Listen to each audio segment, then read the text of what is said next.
Sperwell, ça tourne.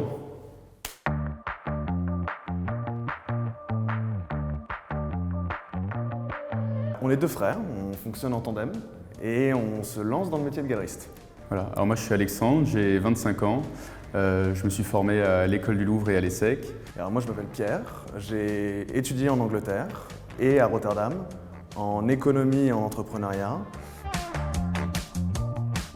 2020 pour nous est une année charnière, à la fois personnellement et professionnellement. Et c'est l'année où on se retrouve pour joindre nos connaissances et nos compétences dans l'aventure familiale pour la prolonger, la réinventer et la développer.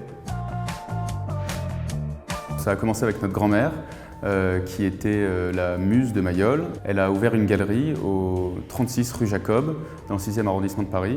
Et ensuite, notre grand-mère a voulu ouvrir, à partir de la fin des années 70, une fondation, un musée Mayol.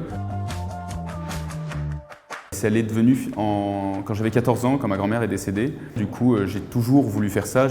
Tout ce que j'ai fait, autant dans ma formation, presque dans mes loisirs, dans mes lectures, était orienté vers ça. Moi, c'était plus tardif, plus le hasard, les rencontres qui ont fait que je me suis retrouvé là-dedans parce que j'ai rencontré 3 personnes avec qui on a décidé de monter une galerie d'art. C'était une galerie d'art en ligne, bon, c'était un peu particulier. Et au final, c'est ça qui m'a fait rentrer là-dedans. En fait, il y a plusieurs marchés. Il y a ce qu'on appelle le premier et le second marché.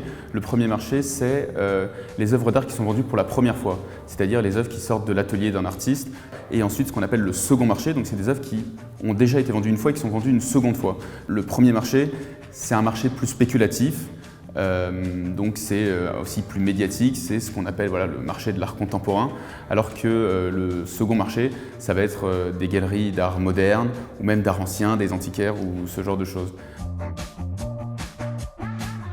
Donc Galerie Dina Vierny moderne. Là, ça va être du second marché, on va s'intéresser à des artistes impressionnistes, modernes et d'après-guerre, avec le second projet, PAL Project, donc PAL comme Pierre et Alexandre Lorquin. On va être sur une dynamique beaucoup plus rapide, avec un rythme d'exposition de 6-7 expositions par an. On a pour but de soutenir la jeune création et c'est un projet réel, quasiment non lucratif. Ce qu'on aimerait faire au bout de 4 ans, 5 ans, 6 ans, on ne sait pas encore, c'est monter donc une 3e galerie, donc dans un 3e espace.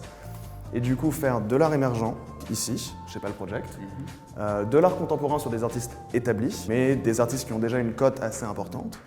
Et donc Galerie Dina Vierny moderne, où là on travaillerait sur des artistes modernes, impressionnistes et post-war, pareil, qui ont déjà une certaine cote et qui sont déjà établis.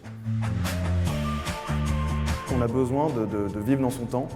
On a un héritage culturel et familier et on doit le réinventer. C'est un modèle d'épargne assez solide. On épargne vraiment sur un actif qui sont les œuvres d'art.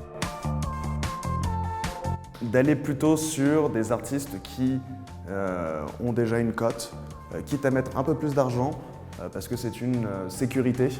Plutôt que de faire un achat avec 10 œuvres un peu risquées, le conseil qu'on va lui donner, c'est d'acheter une bonne œuvre, mais où il est vraiment sûr que la cote du moins ne va pas bouger et a des chances d'augmenter.